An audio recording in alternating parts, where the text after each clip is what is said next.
Welcome to the museum. I introduce you to this wonderful lady, Isabel. Boatbuilding. No, I can never say Isabel. Just Isabel. Okay, so when you see her, you say, hi, just Isabel. Try it again. Hi, Just Isabel. Thank you, Thea. Ladies and gentlemen, good evening. So I don't need to say my name is just Isabel. I'm the curator of the museum, and I would like to extend a warm welcome to you all. Tonight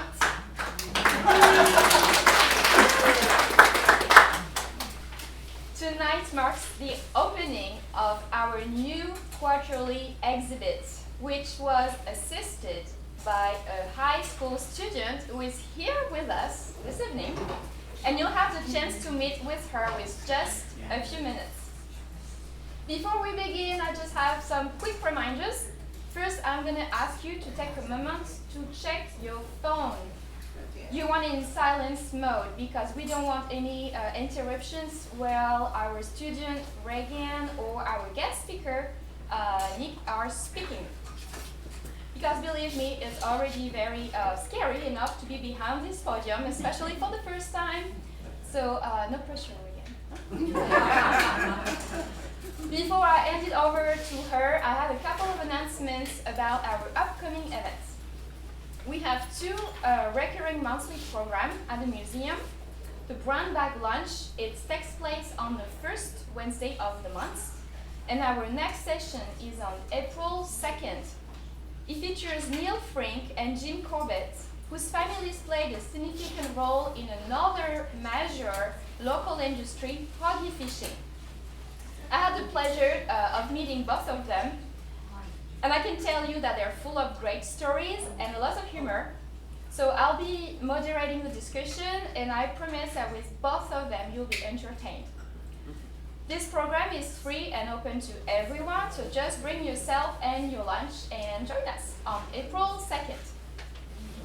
The second program is called Third and Third and is held on the third Friday of the month. On April 18, as we approach the anniversary of the beginning of the American Revolution, we will dedicate the evening to honoring America through the voices of our veterans.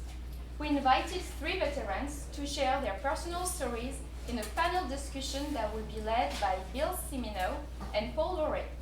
This event has a suggested donation of $5 and is free from museum members. If you're interested in becoming a member, I encourage you to pick up this brochure on your way out. Now that you know everything about our upcoming events next month, let's focus on tonight. Tonight, we celebrate a huge part of Fernandina's heritage, an industry that flourished here over 100 years ago. Do you know what I'm talking about?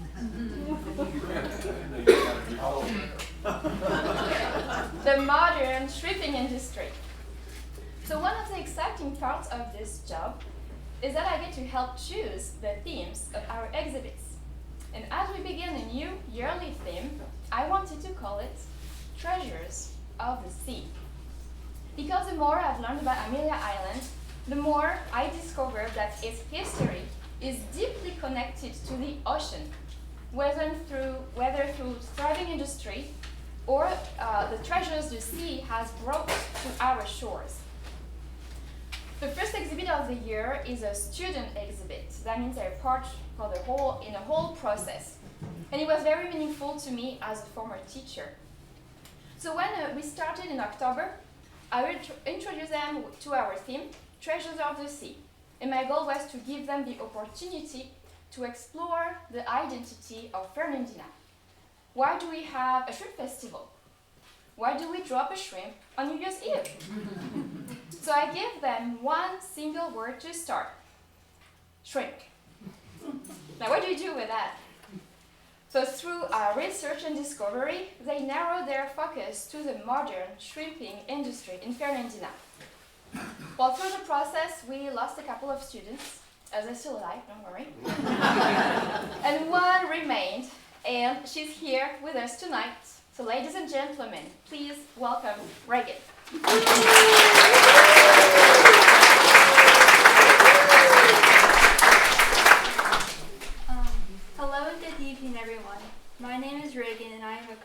sophomore at Fernandina Beach High School. I first discovered the museum while researching volunteer opportunities in the community. I've always loved museums, and the chance to see behind the scenes and actually help out was an offer I couldn't pass up, especially considering it has always been my dream, and it still is my dream, to work in a museum as a paleontologist.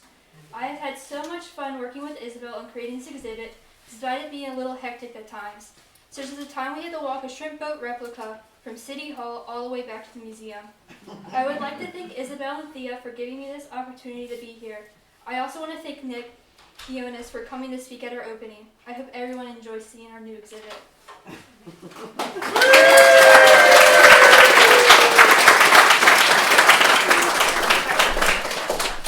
Bravo. Thank you, Reagan. You did it. Now it's my pleasure to introduce our special guest speaker tonight. So besides creating exhibits, one of the best parts of this job is getting to meet wonderful people, and Nick Deonas is one of them.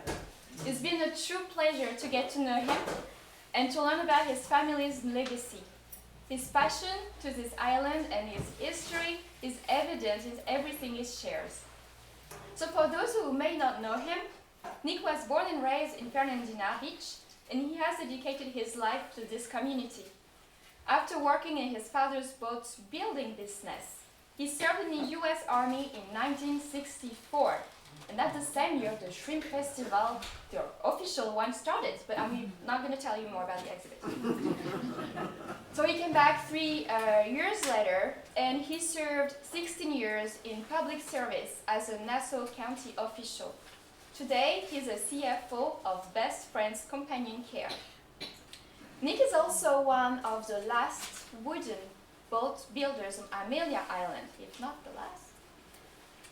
And he's here to share tonight his passion and knowledge with us. So please join me in giving a warm welcome to Nick Deonas.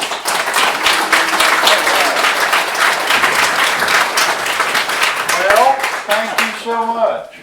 You know, there was a time, if you wanted to know something about the past and history, somebody would say, well, go see old man Joe or go see so-and-so, and, you know, they can tell you. Today they sent them to me. And boy, does it hurt. I'd just like to ask every group, just by a show of hands, who in here is actual natives of Nassau County or Amelia Island? Okay, we got 1, 2, 3, 4, 5, 6. Okay, so 7. All right. Well, anyway, welcome. The one thing that I have found over the years, especially the newcomers, they're starved for history. They want to know what was the past, what was it like. And so about 18, 19 years ago, I just took the camera and went downtown and started filming. And, you know, I started Amelia Island Footprints. And so today we're going to talk about 2 things. I'm going to teach you about the birthplace of the shrimping industry, how it got started, and the founding fathers. And then we're going to talk about how the industry grew. And the most important part of that, other than the shrimp, was the boats to go catch them. So when you leave here today, you're going to have a working knowledge of how these boats were built. Wait a minute. Okay. Oh, wait a minute. I can help you. Isabel. Okay. So the founding fathers of the shrimping industry. In 1899, Salcedo Salvador came here from Italy. And he came here for one purpose, and that purpose was to start a fishing business. But when he got here, he noticed there was an abundance of shrimp. But shrimping at that time here was not an industry. And he knew, he had the foresight that this could be a booming industry. So he got a hold of his 2 brother-in-laws, Andrew Poli and Salvatore Bersaghi from Italy, and they came. Now they teamed up with a friend of theirs who was already here, Joseph Giannino, and we're trying to get a photograph of Joseph. His grandson and I are still close and they're looking for a photograph. So these are your founding fathers of the shrimping industry. So what they did in about 1902, now they were experimenting with different nets. So how were they pulling these nets? They were actually doing it in rowboats. And so Salvador, now by the way, you probably heard of Mike. His name is Salcedo. The problem he ran into when he first got here is everybody got a problem pronouncing his name. So one day he decided, I'll just change my name to Mike. So he did. And that's it. But his real name is Salcedo. So Salvador Versace did something that no one had ever done before. He took a little small one-cylinder gasoline engine, put it in one of these rowboats with a direct drive, and that revolutionized the industry. Now that was around 1906. So things started moving. Shrimp was coming in, but the one thing they were lacking was boats. So as we move forward in this, the best way to tell you about that is to simply tell you about my family. This is my grandfather, Mike Kiliakis. He came here from Columbus, Greece in 1912. And he was a boat builder. And he started building bigger boats. Now when I say bigger boats, we're talking under 20 feet. And but the industry was now growing. So now we're in the 1920s. Boats are getting a little bit larger. They're 25 feet. Shrimp's coming in. Fish houses, we call fish houses. They were packing houses all up and down Front Street were being built. And shrimp they were being exported out of here. And so here's my papu. And so you can sort of get the idea of what one of these boats will look like. Now this particular picture was taken in the 40s. Then here's my papu and my Uncle Johnny, his son. And then my dad arrived in 1941 from Santorini. Now Dad was not only a boat builder, but he was also a marine architect. So he went to work with my grandfather, married his daughter, my mother, and he started designing new boats for the shrimping industry. Now things were really beginning to move. In the 60s and 50s, there were tractor trailers taking shrimp out of here. To give you an idea of just how big this industry was, one 60-foot trailer will hold 400 boxes of shrimp. Now, in each box, there's 100 pounds. Folks, that's 40,000 pounds per trailer. And they were in and out every week. Sometimes you see 2, 3 a day.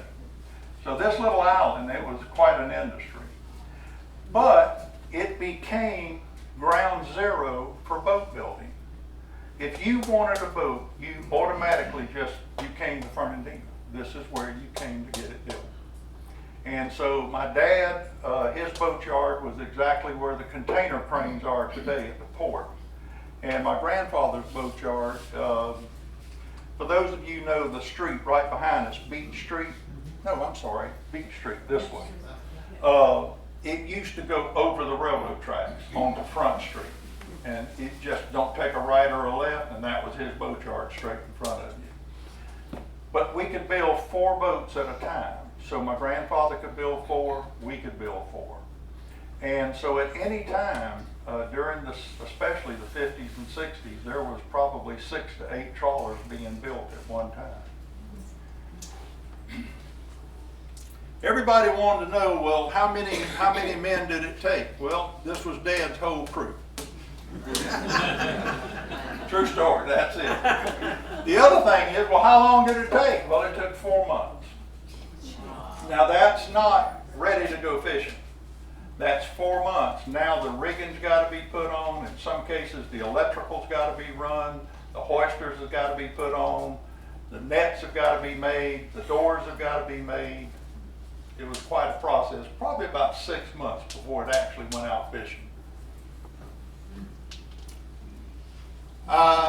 This is my first boat. So there's Dad. Yeah, I've always liked boats. Now we're going to get into the building. This is a keel. Now everybody asks, well, how long does the keel need to be, and what is the keel made of? Well, the key is longleaf yellow pine, and it's a solid piece. So when you ordered a keel, they had to literally go and find a southern pine that was long enough to fit the bill. Well, how long did it need to be? Well, the first question is, how long of a boat do you want? Well, I want a 70-foot boat. Okay, fine. Subtract 14 feet. That gives you the length of your keel. Now, why 14 feet? You've got your bow on the front that comes down in a curvature, and you've got your stern that projects out. 7 and 7. So you subtract the 14, you've got the length of your keel. This is the shaft logs right here. Now the shaft logs were put together, and they had each one had a half moon route here that was done by hand, because the shaft was going to fit. When this went on top of this, it made a perfect hole for a 4-inch shaft, 3-inch shaft, whatever shaft you were using. And that went down, and then these two were bolted together. Here's another one. This is the Miss Nina Joe. We built that. Here's another one under construction. And then we're laying a keel to another one. Now, we talk about the horn timber. Now, here's your shaft log. Remember the two that we just looked at. You see your hole right here? This is where the shaft's going to come through. Your propeller is going to be right here. Your rudder is going to be right here. Now, this is called the horn timber. Now, these holes, notches that you see are for ribs. So, as we're going to get into that, I'm going to hold that for just a moment. So you got your horn timber, you got your shaft log, you got your keel. Now, this is my grandfather's boatyard, which is right over here. This is a bow stem. This is the keel. And if you look right here, you can see the hole. This is the shaft log. This is where the shaft's going to go. Now, this particular boat, in the phase that it's in right now, instead of standing vertical, it's laid down. But I want to draw your attention to something. This is a 65-foot boat. I want you to look here.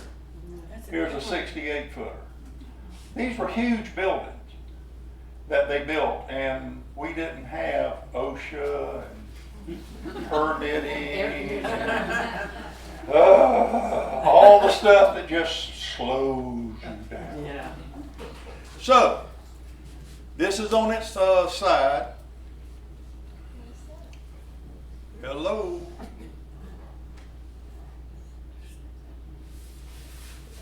Okay, here we go.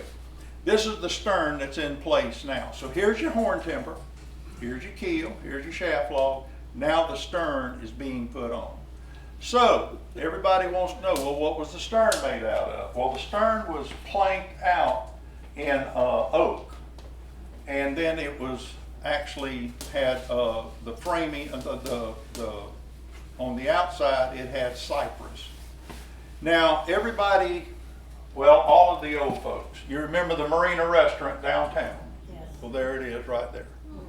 So this gives you an idea of the proximity of the boatyard. Here's the stern going in place, same boat right here. And it was, everything was done by hand. We didn't have the modern tools that they have today, the pneumatic tools, you know, all the hydraulics. Everything was done by hand. Now, here's the frames that are set up. So here's frame number 1, frame number 2, frame number 3. Here's the bow stem. Bow stem, by the way, is made out of oak. Here's the bow stem. Here's the stern back here. Here's your shaft log. And now we're putting the frames in. So the frames are going into place. And this is what gives your boat the shape. Where do we get the frames from? How do we know how to make a frame? You've all gone in restaurants and you've seen half models up on the wall. That's your boat. So you take, Doug wants a boat. So what do you want? Where are you going to fish it? Deep water, shallow water, inshore, offshore, Texas, the Gulf, where? This tells about what kind of shape you need. Do you want to draw a lot of water or less water? So once you get the shape of that boat the way everybody's happy with, then you just simply scale it out. And you do, it's lofting and drafting, they call it. So you go to the lofting they call it because they used to use sail lofts, which is just a big floor. And this is where they would make the frames. They would do the patterns for the frames. So that's where you get your boat design from, are those half models. I call this an ocean nightmare. Can you, this is my dad, this is my grandfather, this is an uncle. But I want you to look. Now here's a boat, here's another boat, here's another boat. Look at the scaffolding that they're on. And I want you to look at what's holding it up. They'll stick a two before here, two before there, and look at all this. Can you imagine the ocean walking up on something like this? The guy would have a heart attack. Now, this is interesting. Back in the day, we used to have houseboats along the river. And this is a houseboat. This particular houseboat belonged to Mr. and Miss Lovell. And they lived, their son lived right down the street here, about 2 blocks. I grew up 2 blocks that way and 1 block over. So this was my territory. Now, to tell you in proximity to the museum, there's the museum right there. This is where we are today.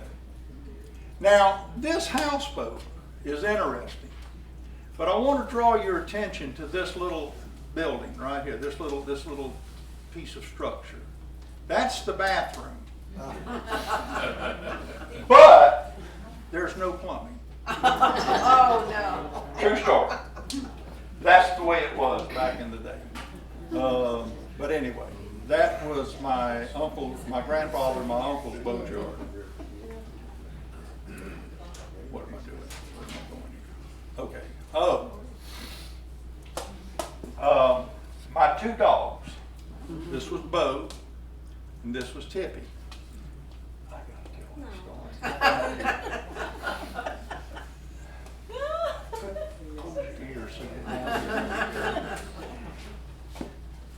First of all, I was young. Real young. Okay, are there any cat lovers in here? Oh, we're good. This is Bo and this is Tippy. My grandfather and my uncle got me this big bulldog, but they wouldn't let me have the dog because they were afraid the dog would bite me. I was probably about 8 years old. So one day at their house at the beach, they heard the dog scream, and I had bit off the very tip of his ear. Don't know why. But they said, well, if the dog didn't bite him for doing that, we'll let him have the dog. So one day, Bo and I, now we had feral cats everywhere. Well, we found a litter of kittens. Please, I was young. Keep that in mind. I was real young. So Bo and I, we go through the fish house and we're on the outside dock with this litter of kittens in a box. And we would drop one overboard and watch the tide take him out. Today I call it teaching him to swim, okay? Well, Uncle Johnny came down to do something. He saw what was going on and he had a board to beat me. I got a lot of those. Oh, whoa, what happened? So, you got to go back one. Okay. So he came up and all of a sudden Bo jumped up and got between Uncle Johnny and I, and it was nothing but teeth. Uncle Johnny put the board down, turned around, and went back to the boatyard. I thought, this is great. I'm never going to get a whipping again as long as I live. So we finished teaching the cats how to swim. Well, that afternoon, about 3 o'clock, Uncle Johnny opened a can of dog food, went in the tool room, put the dog food on the floor. Bo followed him. He came out, closed the door, put the lock in the hatch, and tore me up. Now, that dog never said a word. He was eating that dog food. So there is a moral to this story. Dog is man's best friend until there's a can of dog food involved, and then you can forget it. But anyway, that's Bo and Tippy. Now, we're back to the boats. Here's your bow stem, here's your keel. Back here you can see it rising. This is for the shaft log. The frames now are gone. Oh, well, no, there's one frame left in this boat. But here are the ribs. Now, the ribs were made out of Tennessee red oak. That's where we ordered always Tennessee red oak. We found they were the best. And they were full 4 1/4 by 2 1/4. And everybody, what happened here? Everybody wanted to know, well, how did you get the ribs that shape? You see this right here? This was our mold for ribs. This pot that you see was 30 feet long. And we would take the ribs and put them in this pot. And the formula was, any of you remember Red Devil Lye? Came in a box, a brown thing. Well, one of those, Red Devil Lye, and a box of Tide soap powder. Now, we would boil these ribs for 8 to 10 hours. When you took them out of that pot and you locked it and brought it up, it was like a wet noodle. It just fell over. So you locked it down. The next morning, when you took it off of that mold, it was like a piece of iron, and it held that shape. Then you would take and you would literally put each rib into the boat. Now, are there any chemists in here? No? Okay. Well, we won't worry about the Red Devil Lye. Here's another boat with the ribs in place, and this is taken right over here at my uncle's boat yard. There's our fish house. This is the jet stream. The last boat, my dad died in 1969. We had 3 boats under construction. We finished those 3, and then we built a couple more. The last one we built was the jet stream, and it's tied up right today over here at Cookstock on Front Street. And this is the inside of her. So we built this boat. I launched that boat in 1973, and it's still fishing today. Now, this is looking on the inside. These are called stiffeners. And I want you to look. These are 2x10s. And they're doubled up. There's 2 here, there's 2 here. So there's 1, 2, 3, 4. And they're bolted to every rib. Every rib has got a bolt. Now, the stiffeners, and they're here, here, and also up here. This is the deck beam. This is where the deck's going to go. And here's the top stiffener here. But this is actually like your floor truss for the deck. But the stiffeners keep your boat from doing this in a heavy sea. So now you've got it all locked down, and it can't do anything but ride the sea. Now we're beginning the planking. And I've had people say, well, why didn't you start down here and work up? Well, you could. But you got to remember, these boats, the outside elements got to them too. It's called rain. So if you start down here, you're actually building a bathtub, and it's going to hold water. So you start at the top and work down. Here's your bow stem. Here's your keel. Okay. Well, back one. This is one under construction. Here's another one right here that's under construction. This one is this is the rowboat. She was 74 feet. This one belonged to Calvin Jones, and this was the Lady Jeanette. These are my 2 brothers. They got in the way on everything.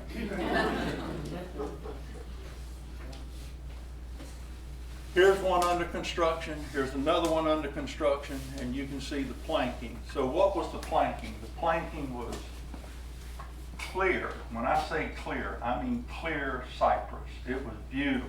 This was the most gorgeous wood I think I've ever seen. And it had a smell when we would plane it, because our boats, we were not clinker built, we were carable built. And so each plank had to be planed to meet the other plank, the edge of it. So there was no caulking. We didn't have to caulk our boats at all. The only thing we caulked was the garboard, the first plank next to the keel. We caulked around the stern and all the butts where two planks would meet together. And that was it. And when we would launch a boat, there wouldn't be a teacup full of water in the bilge. Now we're down, this is the end, and this is the jet stream. We're down inside. Here are the floor timbers. Now, a lot of builders, when they put their floor timbers in, you notice our floor timbers are bolted to the top of each rib. Now, the reason we did that was because this, just like the stiffeners, this is the taken before the stiffeners, but just like the stiffeners run, this also gave stability to the boat doing this. So now we got this and this. So ours, we had to make a pattern for each one. And then we would cut it, bring it, put it in, and bolt it. And then there was another bolt here that actually went down into the keel. This is just a stanchion, and here you see the deck beams and the deck. This is one we're just putting the planking on, and everybody's heard of the Dixie Queen that won all the shrimp boat races. Well, there it is. We built the Dixie Queen. And this was the day before it was launched.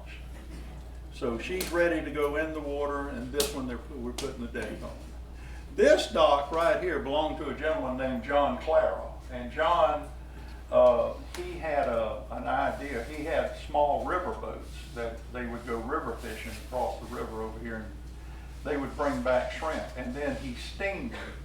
And he had, God, I don't know how many people processing those shrimp, but he'd put them in jars and they would pasteurize them. And then he would box them up. And trucks would drive out on his dock and get them, and they actually distributed these shrimp all over the U.S. Well, as a kid, I would ride my bike out there, and I knew all the ladies. And they would take 2 pieces of bread with about that much shrimp in between it, and I was good to go. And I would also stop at the crab house and get the same thing. Then mothers want to know, well, what's wrong with you? You're not hungry. Now this is inside. This is looking at the stern. They're putting the engine beds in. These are the engine beds. And all of this is bolted completely through the boat. Now the engine is actually going to sit right here. Now over here, we planked the inside of the boat just like we planked the outside of the boat. Now why did we go to that much trouble? Because other builders didn't. Well, we did it because it added more stiffness to the boat. So see, here's your stiffeners in this particular boat. Here's your floor timbers. Here's the floor that's going on the floor timbers. Here's your engine bed. Now, you've got, this isn't the finished product for the inside, because now you've got to have fuel tanks.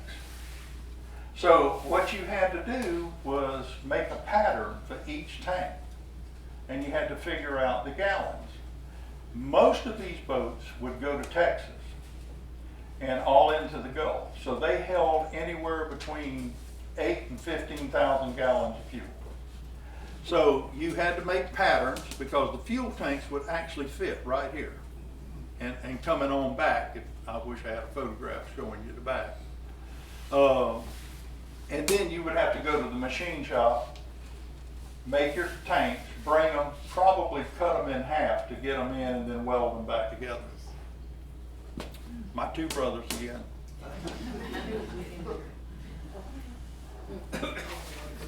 Now this is the bow. This is the same boat, but this is looking forward. Here's the bow stem.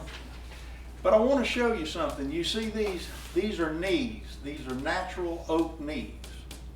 When I was a little boy, he had a guy that would climb a tree and cut anything.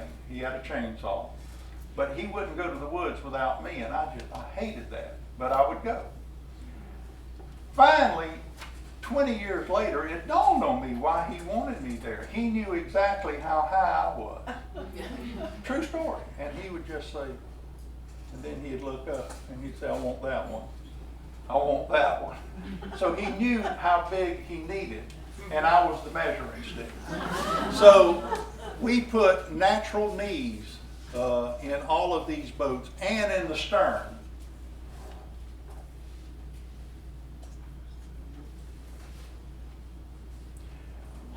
I wish my cousin was here. She was scheduled to be here tonight, Anna Tiliakis. And that was my cousin, Uncle Johnny. Well, anyway, there she is as a little girl. And so I've had people say, well, did you build anything other than shrimp trawlers? And the answer was yes. Didn't like to, but yes. So this was the last motor yacht that I know Uncle Johnny built, and he built it for a gentleman named Mr. Crawford was his last name. And this boat, by the way, is still in the Caribbean. It's still being used to this day. But it was real nice. A lot of aggravation in these boats. I mean, they just, you know, it's... So anyway, moving on. In around 1959, 1960, the industry was really booming and growing. And so Dad drew a new design for the shrimp trawler. And this was one of the first that he launched with that new design. And they dubbed it, at that time, they called it the super trawler. And that design is still being used to this day. And so, you know, nice lines, could carry a larger engine. They were putting V8 Caterpillars in them. They were 671, well, GMs and Gray Marine engines. But this is just the boat, and she's not rigged out or anything. Now, we own some boats. We built some and we owned them, and this was named after my grandfather. And to me, this boat had a pretty design to it, and I think Uncle Johnny is the one that did the half model on this. And I think, yeah, there it is. I don't know. This boat just had some beautiful lines to it, and I've always liked this boat. And I've got a half model I've made just from but on this boat. Now, this boat right here, I was the first grandchild. Not only the first grandchild, I was the first grandson. And I had a papu from Greece. Now, when you combine those two together, the Queen of England was envious. I'd get anything I wanted. Papu was my go-to man. Well, they built a boat, named it after me, the grandson. Here's the Marina Restaurant again. This is Hugh Stone's dock right here. And we're getting this boat ready to go. There I am, and this is the boat we were bringing out. No, this was the Mr. Mike. We got the Michael T, named after my cousin, the Mr. Mike, and we had the grandson 1, the grandchild 1, the grandchild 2. But a lot of our boats went to Texas fishing.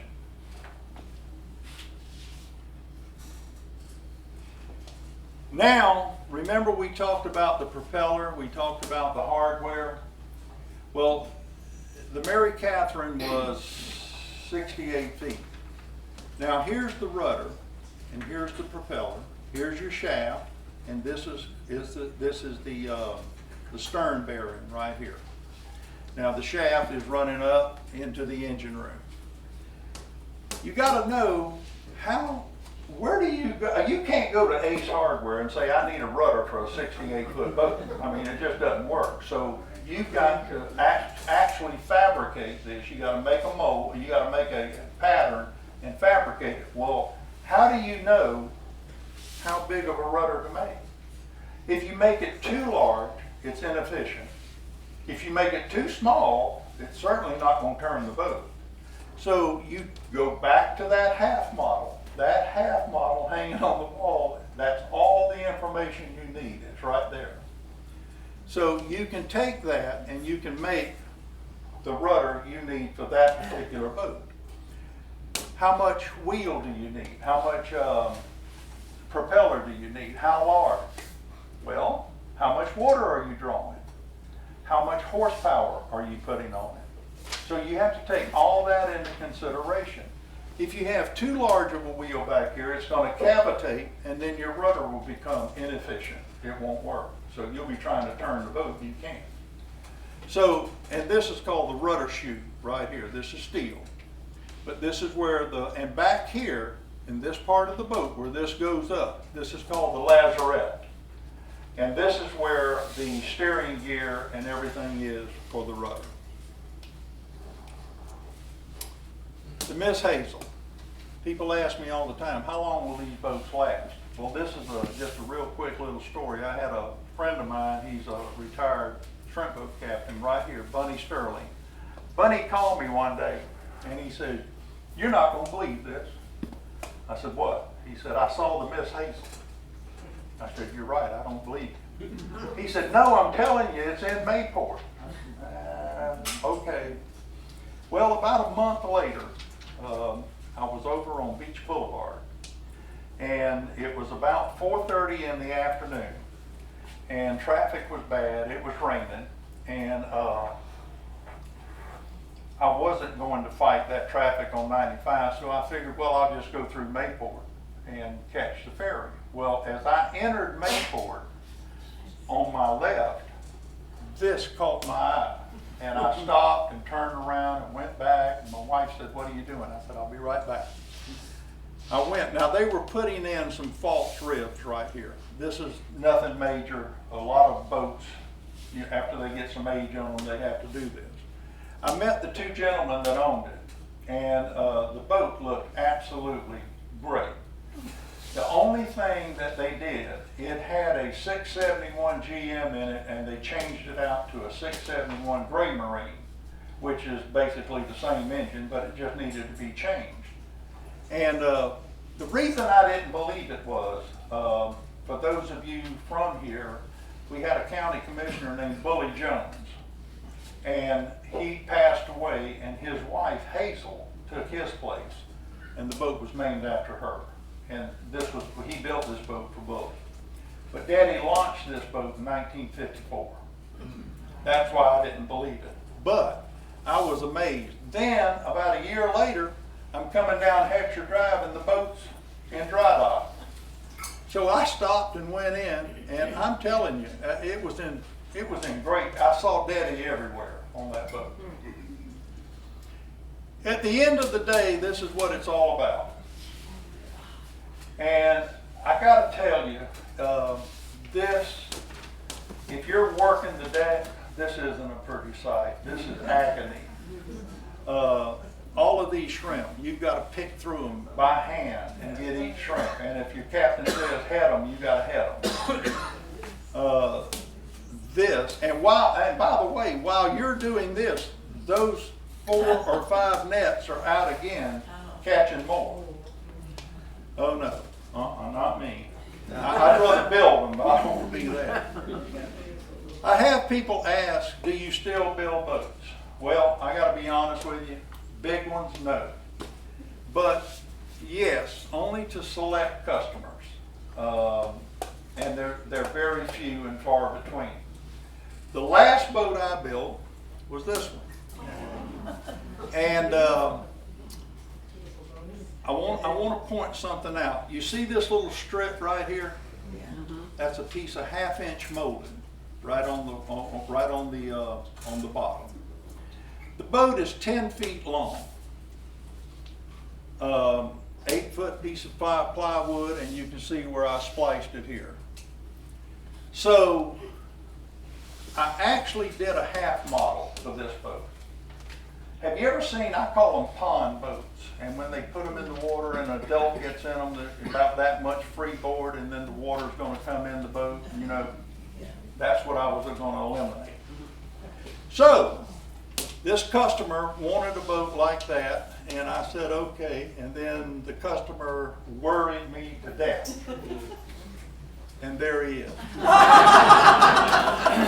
That's my great-grandson. So I built this boat for him, and this is in our backyard. We have a little lake, and we were launching it that day. But the next photo, this is my son, Jamie. He weighs about 220 pounds.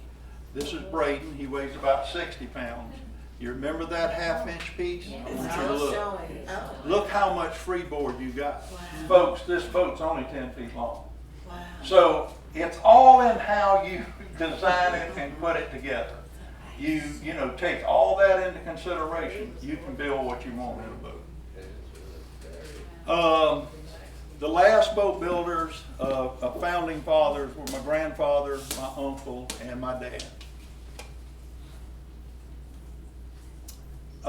Amelia Island footprints. I've been doing this presentation for about 18 years, and I was asked to go to St. Augustine. I think it was their 400th anniversary. I'm not sure.